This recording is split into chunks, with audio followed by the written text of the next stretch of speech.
Everybody's doing it.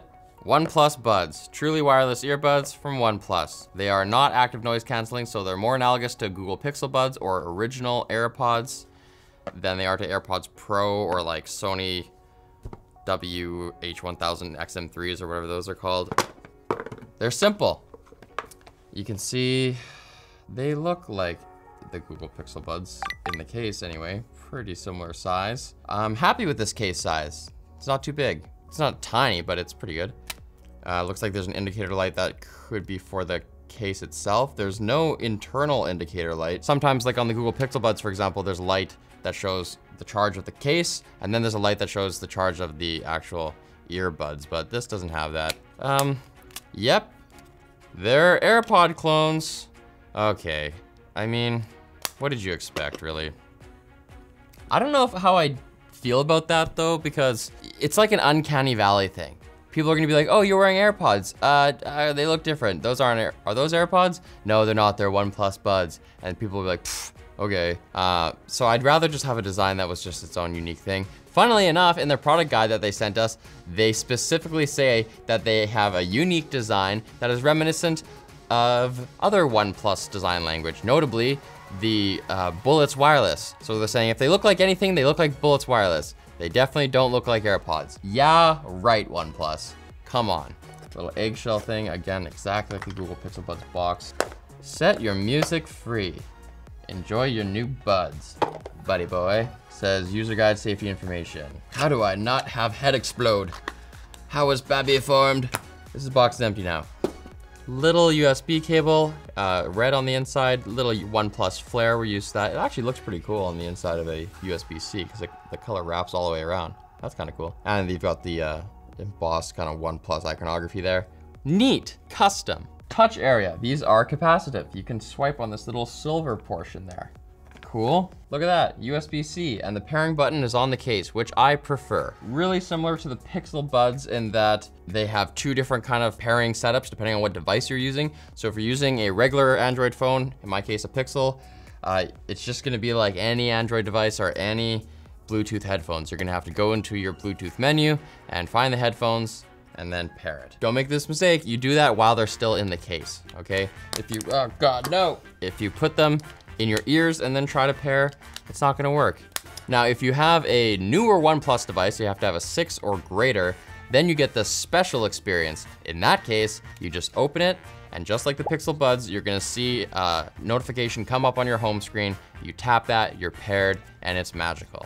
James's OnePlus Buds. What? Because I connected these to my phone before, they're just permanently named James's OnePlus Buds? Like, I already forgot them on my device.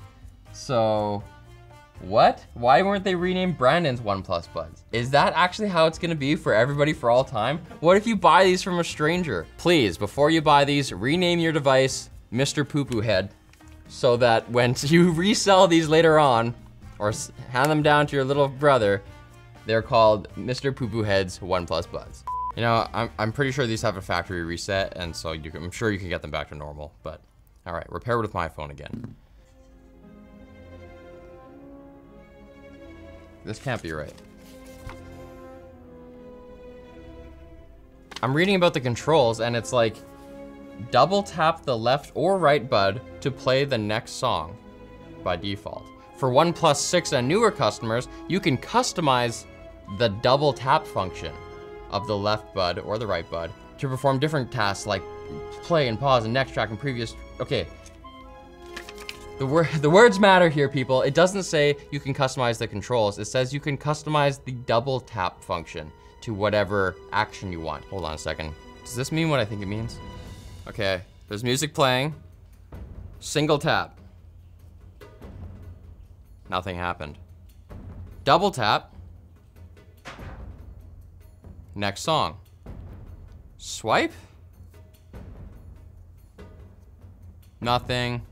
Triple tap. Next song. It just registered as a double tap. Long press? Nothing's happening. These only support double tap.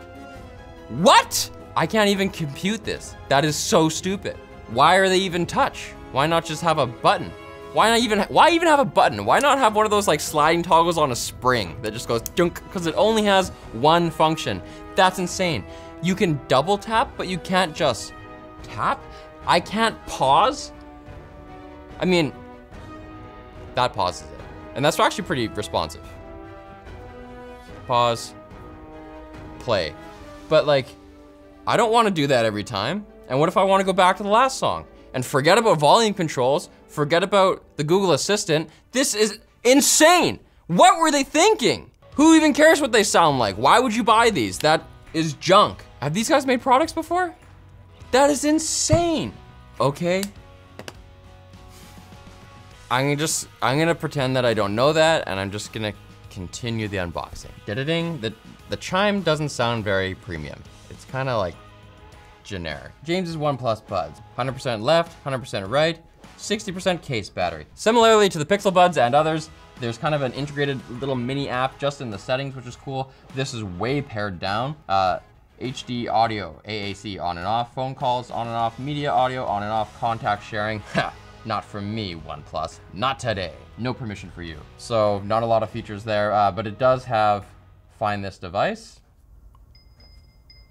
It's ringing, that's cool. And actually that was way more reliable and faster than the Pixel Buds, which is like took time to get going and ramp up in volume, so that's not too bad. Now, what I understand from reading the instructions and stuff is that if you have a OnePlus device, again, a 6 or newer, then you'll actually see more options in here. Those are gonna support Dolby Atmos, which I don't really understand on headphones or the phone, but anyway, they will.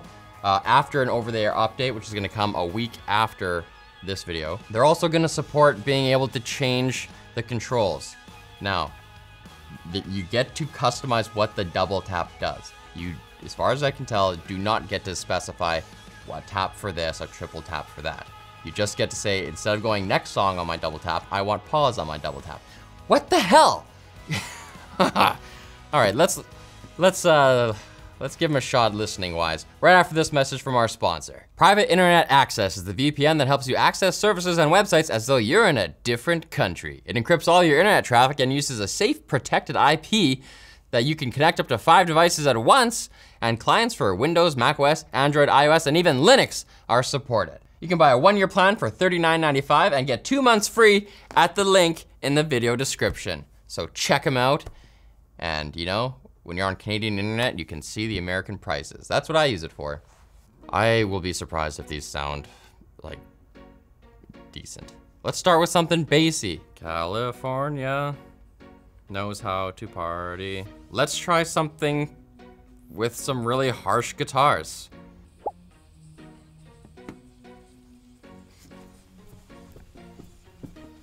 While they're in there,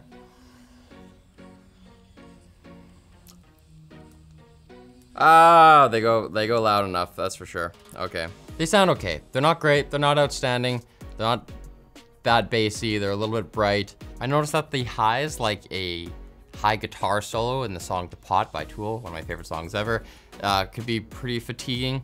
They kind of just stand out and not great. But you know, these do not cost $180 or $160 like the other Google and Apple earphones I was comparing them to. These are $80, so I can't have too high of expectations, and they basically sound like they're $80. I think at the $80 price point, they're okay value because of the case and everything like that. They do sound like basically all those earphones that I reviewed in my review of 50 earphones under $100. They're just pretty basic. I am tempted to say that sound-wise, they're worth maybe only 50 bucks, but when you consider that, I guess they have this okay design, even though it kind of hurts my ears, and there's no like fins or any adjustability on here. You kind of just get what you get and you hope that they work for you. But considering that they are designed and considering that they have this case with USB-C fast charging and everything, I think 80 bucks is okay. Speaking of the charging, this is a 430 milliamp hour case. Each of these buds, I believe, is 35 milliamp hours. And they advertise 30 hours of battery life all told. So that would be, I think, a full charge on the earbuds and maybe 3 additional charges from the case. From that 30 hours, you're gonna get 7-ish hours of music playback on the buds themselves. Then once this is depleted, you can charge it up to full in about 80 minutes, But if you charge for just 10 minutes, they say that you can get 10 hours of juice out of it. However, on the page, there's also this little spec that says that 10 minutes gets you just 100 minutes on the buds. So I stared at this for a while, and I think what it's saying is that, let's say this stuff is all dead, you plug it in for 10 minutes, okay? You've just gotten 10 hours of battery from the whole system, but like if you unplug it after 10 minutes and walk away and put these in your ears, you're only gonna have 100 minutes on the buds, because you can get power from the wall to this case faster than you can get power from this case to the buds. See what I'm saying? So 10 minutes charging in here, then wait for a bit while this charges the buds, and all told you'll have 10 hours, I think. These are available in white and gray and Nord blue, which I think looks pretty garish. They also have IPX4 water resistance or ingress protection. The X means they're not rated for dust, and the 4 means that they can handle splashes of water and sweat and basic stuff like that. Don't wear them in the shower. Don't go swimming in them. But sweat your butt off if you have to, you know?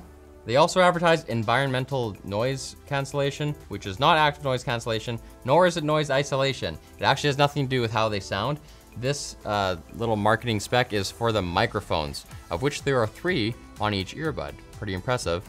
And now I'm gonna take a little video to show you what that sounds like. Hello, it's me again, but from a crappier camera, and probably worse audio. But is it good enough audio since it's headphones? They also have Bluetooth 5, they advertise 10 meters of range, and they have something called Fanatic mode, which gets the latency down to 103 milliseconds.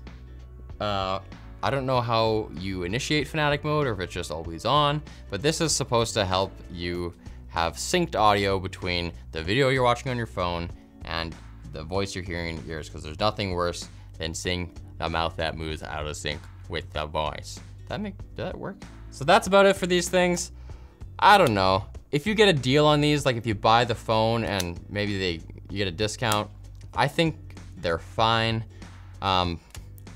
It's weird because I don't even call like the real AirPods or Pixel Buds like high-end audio, but they sound a lot better than these.